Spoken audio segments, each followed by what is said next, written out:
Happy Wednesday, everybody. Josh here on the wrong lead. Another episode of Drank and Champagne.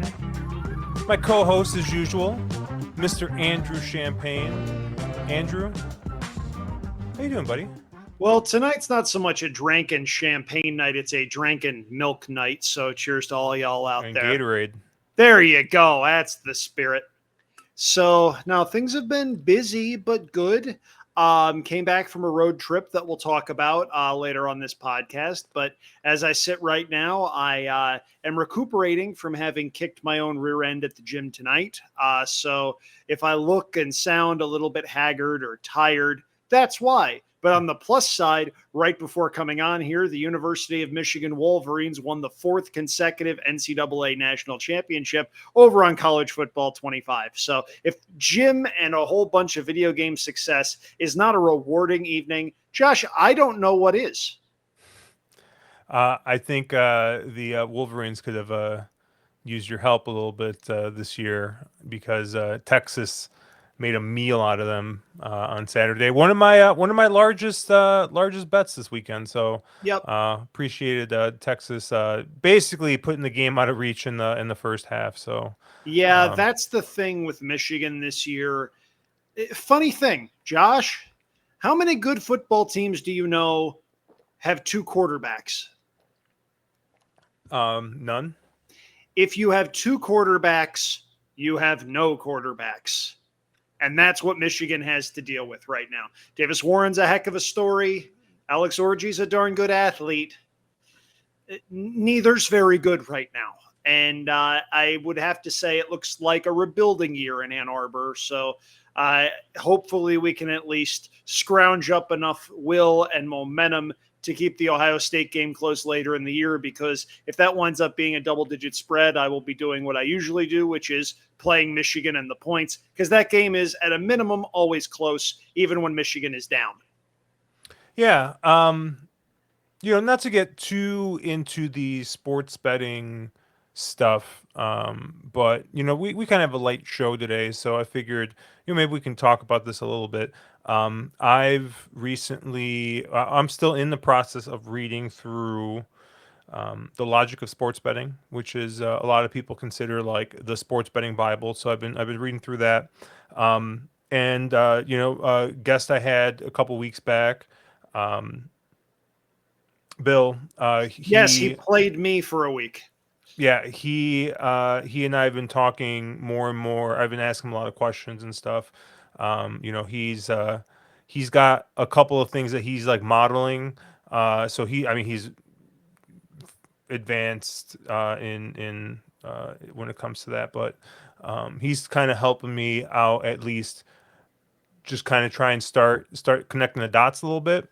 So this week I spent a good amount of time on Monday and a bit of Sunday night, kind of, just going through and looking at early lines and just being like, all right, I think these are the lines that are going to move. And I went ahead and I placed some bets. And sure enough, I think of the like 4 or 5 lines I was targeting, I think 3 of them moved in my favor. So, I think I'm gonna get some CLV here, some closing line value, which is usually a sign of a good bet. I mean, it's not a sure thing or anything like that. I guess it's akin to when you bet a horse and all of a sudden, you see the final tick and he went from 6-1 to 5-2. Or 8-5, depending on what track you're looking at. The only difference is you locked in your price when before the last minute change, but it's almost like fixed odds wagering is a really good idea. Am I right? I mean, I think there are problems to fixed. Of course there are, but come on, play with the shtick. Come on, Josh. I mean, I could see it being good. I just think that like we'll see. Like I said, my friend Bill's he's already had issues with limiting and stuff like that. And I mean, there's ways around it, and there's other things, there's processes that people have, but you run into it's a different set of issues. And I don't know if I trust horse racing to get that all the way right. Although, Andrew, we did see that the NFL also has issues that seem to be similar to horse racing when it comes to, I don't know, maybe certain star players being injured.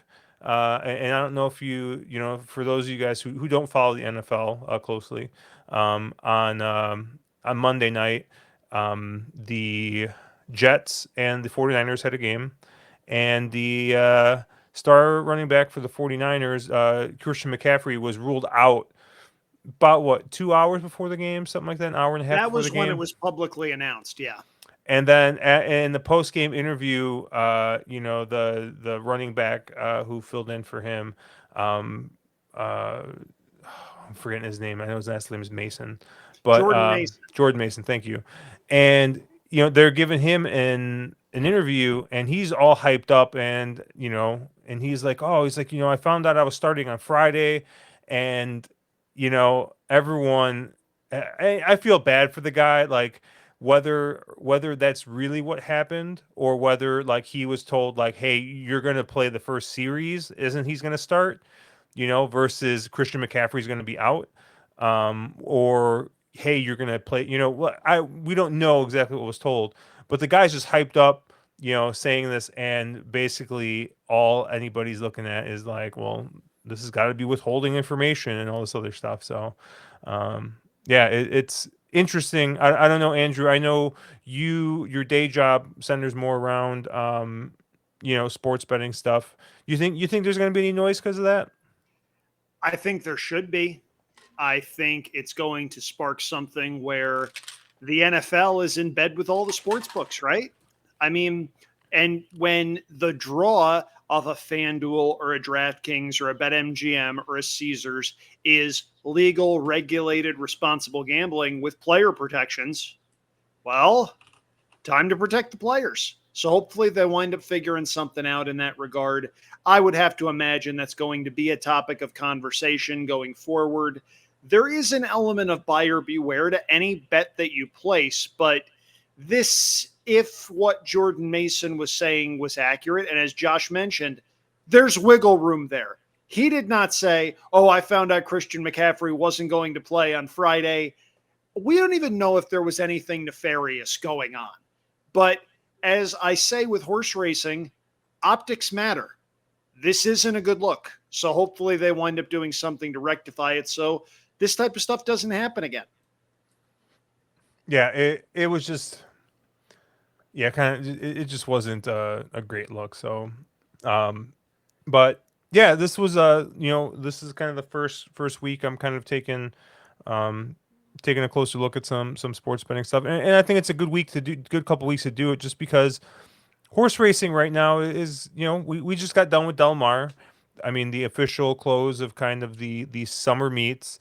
One of the meets I enjoy playing is starting up here in a couple of days. However, no turf racing. Shout out to the Churchill Downs turf course that apparently they can't grow. But yeah, we go to Churchill Downs for a little bit. We're going back to Aqueduct for the Belmont meet, and then in October, obviously we go back to Keeneland. But we're kind of starting to wind down here a little bit while we prep for Breeders' Cup, which is a little less than 2 months away. So I don't know, Andrew. What did you think of this summer's racing? I know you focused mostly on Saratoga, and we kind of had a postmortem on Saratoga last week. But as far as maybe what you saw in California, of what you saw, which I know you don't follow all that closely, or not. That's not fair. You don't follow it as closely as you do New York, because you handicap that all the time. So. So my thinking with Del Mar is very simply that speed bias is going to be a problem. Uh, there are certain elements to the Del Mar Thoroughbred Club over the years that have not sat well with me, and I will leave that there. I have stories that I need to wait to tell. Josh, you will be the first to hear them publicly if and when that scenario happens. But that Del Mar main track was as speed favoring as any major circuit we have seen over the last several years. And as horses go back to Santa Anita, which over the years has had a reputation of being speed favoring, but since they changed the surface about a couple of years ago, not so much. You can win coming from off the pace at Santa Anita. I am very interested in looking at races from Del Mar and the closers that were up against it from the moment they left the starting gate. I think there may very well be some value there, especially the opening couple weeks of the Santa Anita meet where you're running on more of a fair track. You're running in a situation where closers can potentially win, and you're running in a situation where a lot of the front runners' form might be dressed up just a little bit based on that. So do keep an eye out for that because I do think there is a significant wagering opportunity to be had provided you pick your spots. I didn't play a lot of Del Mar. I didn't play a lot of Kentucky Downs. I haven't played a lot of Woodbine. And to be fair, before we just close the door and say, oh, nothing's happening, Woodbine has a big card coming up on Saturday with the Woodbine Mile and a couple of other graded stakes races. I've been to Woodbine. It's a fantastic track staffed by fantastic people. They got dealt a terrible hand on Queen's Plate Day where there were no good options, just options that sucked and options that sucked less. I'm looking forward to Saturday. I will be handicapping Saturday's card. Not sure how much racing I'm actually going to be able to watch, though, because my fiance and I have these pesky things called plans on a Saturday. So thankfully, they're good plans, though. We're seeing the new Beetlejuice movie. She is a massive Beetlejuice fan, so very much looking forward to that. But still, not going to be able to see a lot of Woodbine stuff. I'll have to put in my plays earlier on in the day. That's the card that I'm looking forward to this weekend. I got to tell you, though, Josh, I miss when Top Notch Horses ran in September.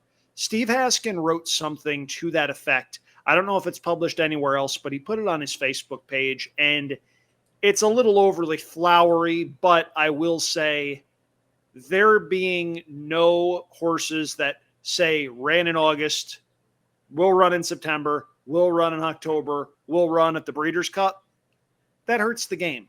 I mean, from a logic standpoint, I understand it.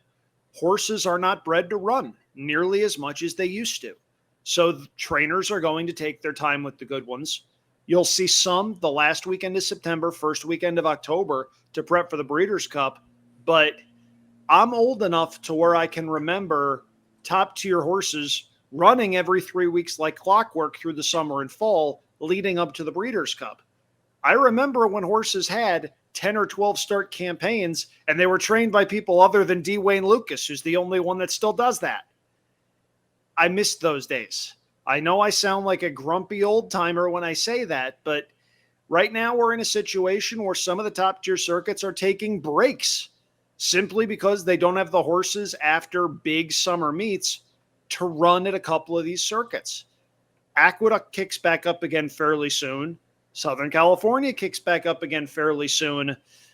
But this is a situation that would not have happened even 15, 20 years ago. It's a reflection of the times that we live in and the way horses are campaigned. I mean, the most exciting thing happening horse racing related is apparently Mike Rapoli solved aftercare. Yeah, 6 months ago to the day, he said, you can mark my words, I will have fixed aftercare in 6 months. Well, credit to Aaron O'Keefe on Twitter, who pointed out that, yeah, not so much. So, I don't know. Just if that's the most exciting thing we've got to talk about on a national level for racing, God, it's slow. Yeah, it's yeah, I do enjoy the Kentucky tracks and the Kentucky meet. So, I'll probably play a little bit of Churchill Downs. I know it's only dirt, but um, I think it's one of the tracks that I tend to tend to do well at. I don't do well at Keeneland, but I love going to Keeneland, so I tend to play that meet as well. But yeah, this might be maybe I give old Aqueduct a try again.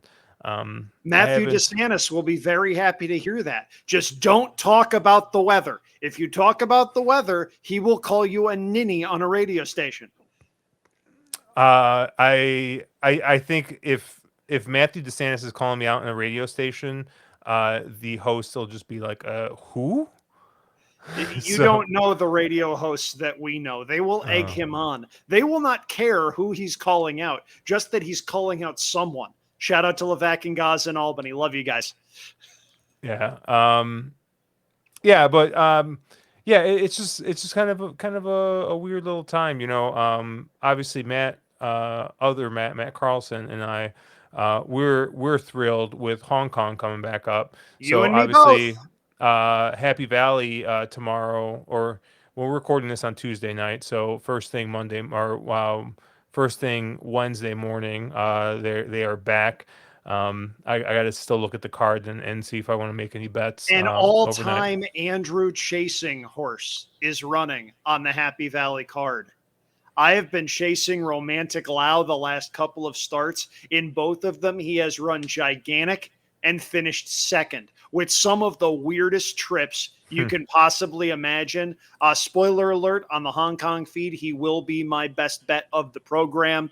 I believe he's going to go off about 5-1, 6-1. I think he's got a big shot provided he gets the trip. He has not gotten in either of his last two starts. In fact, the last start was one of the dirtiest beats I have had. Forget about in Hong Kong, in horse racing in general. If you go back and watch that replay, watch that bob on the wire. It is disgusting. Anyway, Romantic Lau, key horse for me on Wednesday at Happy Valley, provided you're listening or watching this before that race winds up going off. Yeah. Yeah, super excited for that to come back. I saw Matt. He gave me a little screenshot of what his, I guess, his PP screens look like now, because he's like making his own speed figures and stuff, and it's pretty nifty what he's got going on. So maybe at some point we'll share a little bit more of it, but it's cool. And then I saw Horse Racing Nation's also kind of picking up some steam with their Hong Kong stuff. So I saw our friend Keith Bush, who is real big into doing stuff with AI and building models, and he's been doing it for Hong Kong. He was doing it for um, uh, thoroughbred racing in America for a while too, but I think he might have wrapped up with that, or he just pulled the model and he's, you know, remodeling it. I know, but he's had some interesting stuff out there too. I think he actually did a podcast too with, oh, I forget who hosted it, Betting with the Best. Yep, that's the Um, one. It's a good one. yeah, so he just did an episode of Betting with the Best. But I have a really funny story about Keith. Um, I don't know if I've told the story before to you, Andrew, but I met him in person at the Breeders' Cup at Keeneland 2 years ago, and you know, me being the ever contrarian, I absolutely did not want to bet any money through Flightline, and I was looking for every reason to not bet Flightline. How'd that work out for you? Yeah, I mean, it worked out great. It worked out great for me. But I was talking with Keith, and Keith at that time, you know, he had his model for thoroughbreds, and he's like, yeah, he's like, uh, I'm about to make the largest win wager of my life on Taiba. Uh, and he was like, everything in the model is just alarm bells are going off that he's the real deal. He's gonna run a hole in the wind.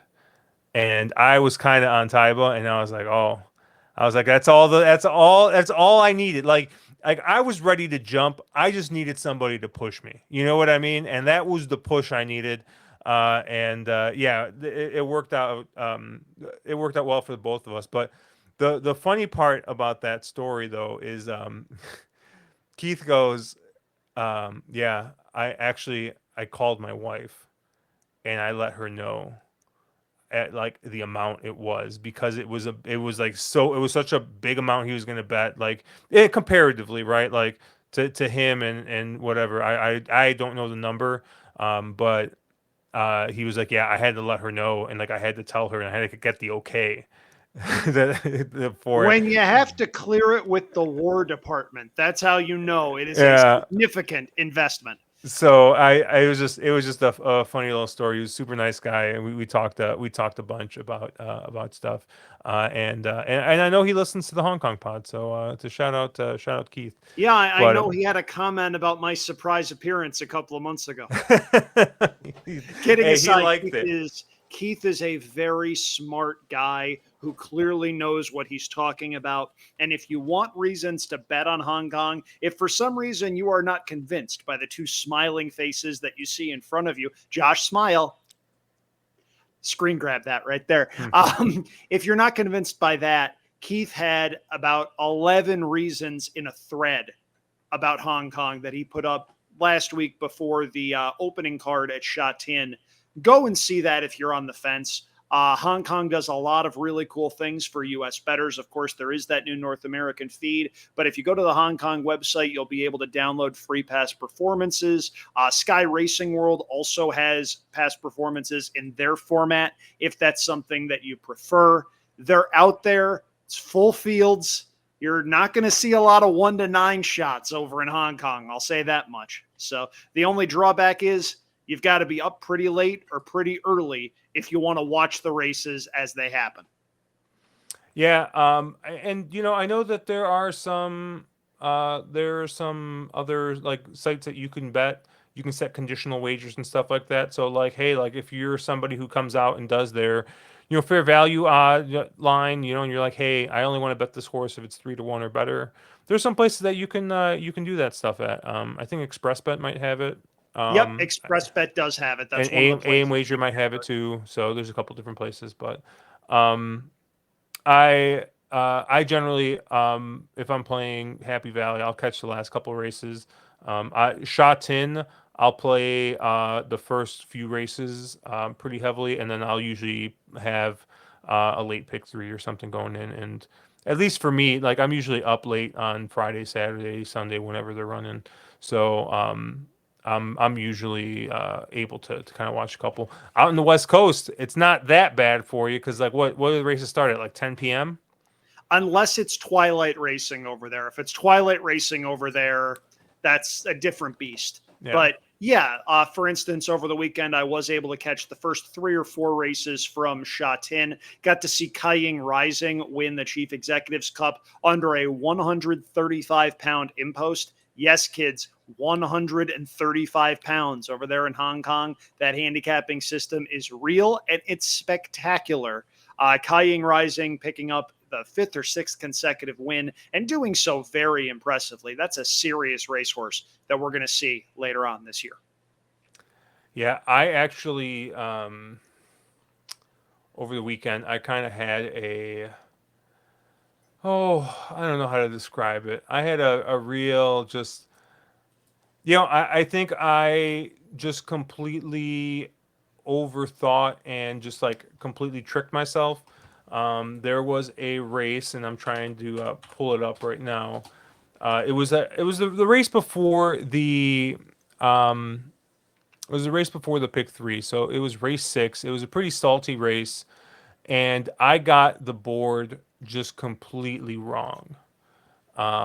In my head, saw the I saw the horses running, and the horse I thought was stone cold going to be the favorite. Like no question in my mind. Uh, ends up going off at like 4-1 as like your like a kind of like lukewarm second or third choice. And the two horses I liked the most were 4-1 and like 5-1. Quinella ended up paying like 25-1 or something ridiculous. It was just like it was probably my biggest miss of the weekend because um, there was a third horse that I didn't like whatsoever that ended up taking all this money, and I just like I couldn't understand why. And that's one of the kind of um, that's one of the kind of problems with trying to play this stuff ahead of time. Is yeah, I ended up in a situation where if I was watching live and I saw that happen, like I would have absolutely just like completely changed my opinion on on that. And I'm trying to pull up the results from this meet because now I'm really curious who the horses were again. Race 6. No, it's race 7. Chu Chow Spirit. Yep. I Like thought I that, like that horse. yeah, I thought that horse was going to be absolutely favored. It ended up going off at 5.8. And I was only against the horse because I thought that horse was going to be 2-1, 3-1 in that field. And the Hugh Bowman horse, Supreme Lucky, took all the money in that race. And I was trying to play Quinellas with Superb Boy, who finished second.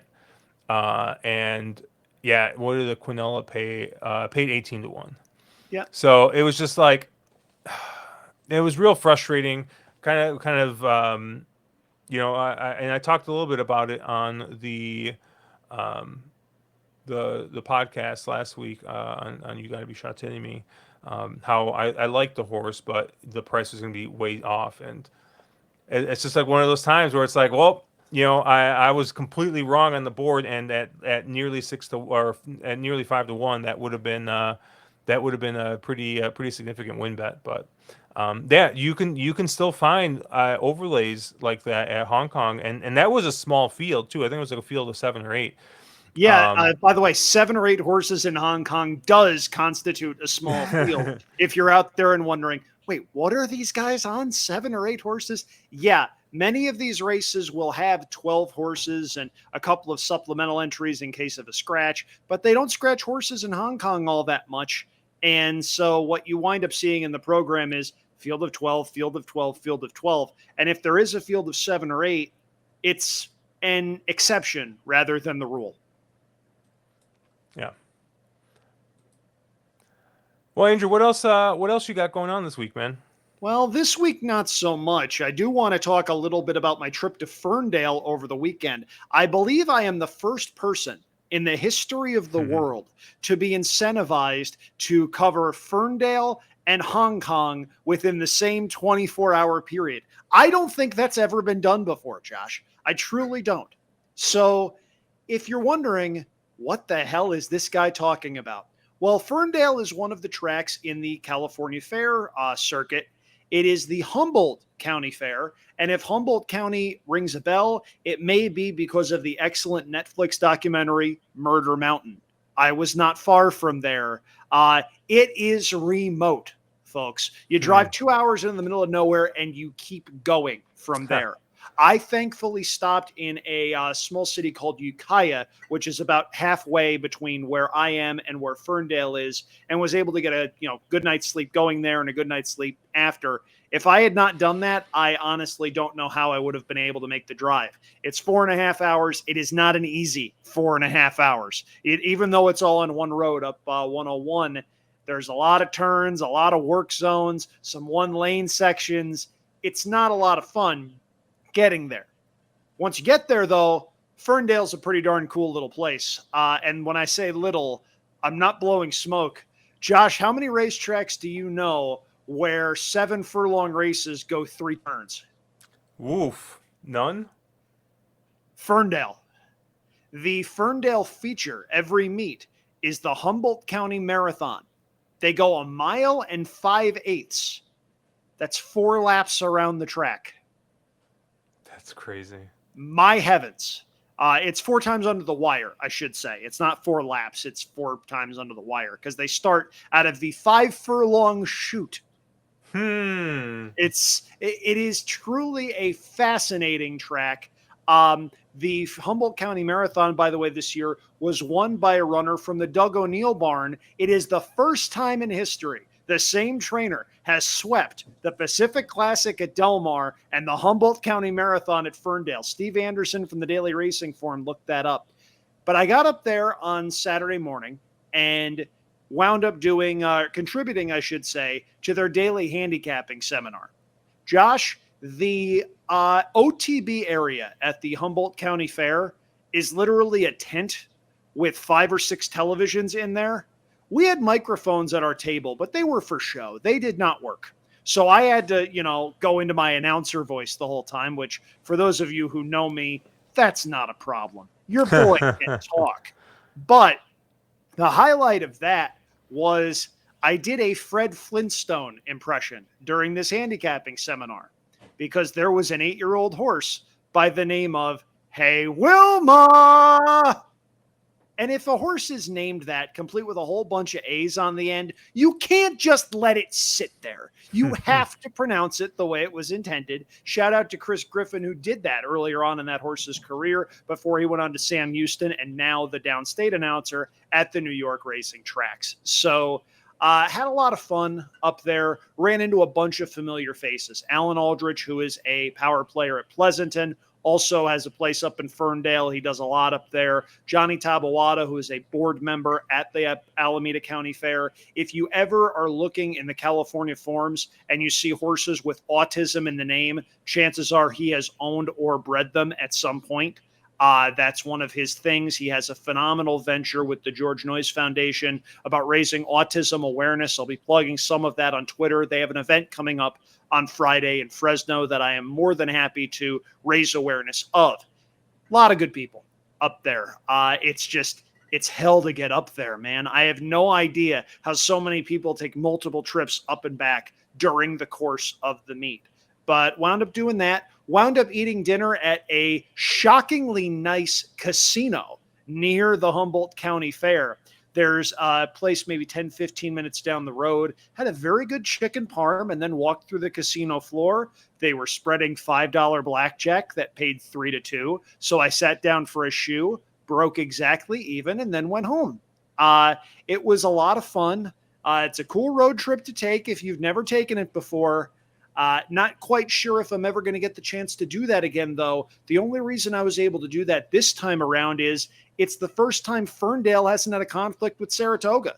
So I was able to take advantage of that and make a road trip out of it that had a couple of different segments in between which I could get some sleep. So planned that pretty well. Ferndale is a trip I highly recommend if you're in Northern California. It's just, be forewarned, if you're traveling as part of a group, you're going to want to drive in shifts because it's not the easiest place to get to. And all you have to do is Google Ferndale, California, and you'll see exactly what I mean. Yeah, that's really cool. Like, I've often thought about going down to the Illinois State Fair because they run a harness meet for that, and just I mean, A, going to the state fair would be cool, but B, just to see what what the racing like that looks like. Yeah, that's really cool. We I think you mentioned it, right? There's just not a lot of stuff like that fair racing circuit, There isn't. And it's one of the reasons why I'm happy to do as much as I do with the Alameda County Fair in Pleasanton, about 20 minutes away from where I sit right now. A lot of places in this game, Josh, make it hard to be a racing fan for any number of reasons. Churchill Downs can't grow grass, for instance. In the New York circuit, we had issues at Saratoga with races coming off the turf and coming out of the godforsaken Wilson chute. A lot of them. As an industry, we still don't have an answer to the question, what is a foul that merits disqualification? The Alameda County Fair and the Northern California Fair Circuit, they make it easy. And the way to support places that make it easy to be a racing fan is with your attention and gambling dollars. I say that because Pleasanton has fall dates coming up later this year. They're picking up the slack and filling the hole in the calendar that was left when Golden Gate Fields abruptly closed. Support the people of the Alameda County Fair. I am happy to be able to do stuff with them as they attempt to make a go of it. And that's something that I'm very excited about for later in the year. Their meet starts in mid-October. The fair circuit, meanwhile, goes to the big Fresno Fair, which is another really cool little place. I was there for one of their big days. If you search for me on YouTube, you may be able to come across a vlog that I did. I went through a couple of months where I actually did vlog aggressively, and then the world broke. So haven't had a chance to really get back to doing that stuff. But the big Fresno Fair video I did holds up reasonably well. Northern California racing fairs in general are a blast. Good people, a lot of fun to be had at those racetracks. Again, I can't speak highly enough of the experience that being at those tracks winds up providing. Awesome. Yeah, I actually was talking to a friend, Ryan Dickey, Ooh, today, and he mentioned that there's a small chance. He's very much not into doing any horse racing stuff as of late. I think yeah, he's that's in basically the down. circuit contract. Yeah.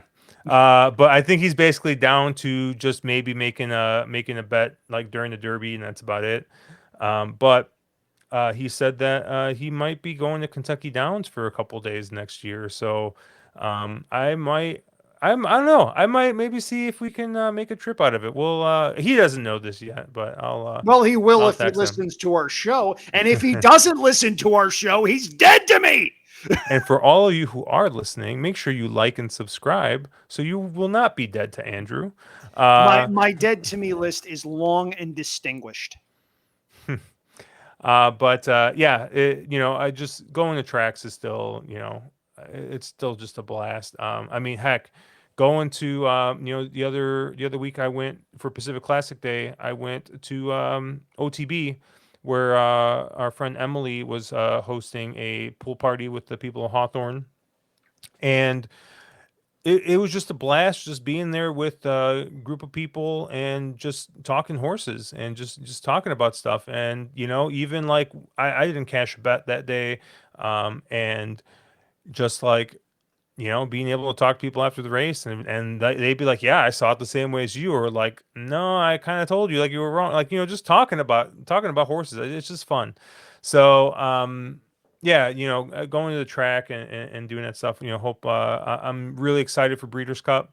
So spend the weekend with Caleb and possibly Mark, and the Knight family, and just everybody else who's going to be up there at Breeders' Cup. So should be a blast. But yeah, Andrew, what else you got going on this week? Well, this week, a lot of my focus is going to be on the NFL. Cheap plug. I host a weekly NFL Survivor show over on the Winners and Winers YouTube channel. I got to say, last week was a good week for me, Survivor speaking. Each week, myself and a co host give out a safe pick and a strategic pick. My picks went 2-0. My strategic pick beat his strategic pick. So this week's going to be a lot of fun. If you want to laugh, he picked the New York Giants straight up. Yeah. Hi, Daniel Jones. How you doing? So going to be a lot of fun. That's always a lot of fun. I like doing that stuff. Winnersandwiners.com is my day job. Take a look at that if you're looking for sports betting promotions and news. Right now, the big area that I'm keeping an eye on is in Missouri, where they will vote on whether or not to legalize sports betting. Please, for the love of God, vote to legalize sports betting, given everything that state has been through. I think I've said it on this show before. If you want your head to hurt, look up Senator Denny Hoskins and the nonsense that he's pulled to stonewall Missouri sports betting bills over the last several years. It is truly mind-numbing. But that's generally speaking about what I'm going to be doing, and hopefully I'll be in a position to where everything I've got to do work-wise is done by the time week 2 rolls around on Sunday.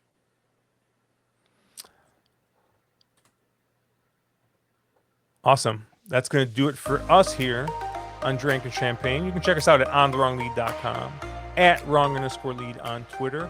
Andrew is at Andrew Champagne, andrewchampagne.com, winnersandwiners.com. I mean, I don't know where else you probably Hong find Kong, Northern Hong Kong, California. all over Just the say place. my name and I appear. And I'm at Cherry Drink. I will be doing a show with the Wolf of Oak Lawn So that should be coming out probably around the time this comes out, or maybe a little bit after. So we'll be covering some racing on Friday and live streaming Thursday as usual. You've Got to Be Shot to Enemy should be out sometime on Friday. So we got a lot of stuff coming out there for you guys. Let's make some money, have a good week, and I don't know, Andrew. What do you got for closing? You got Lord Miles at 59 to 1. God bless it. I knew I should have said something.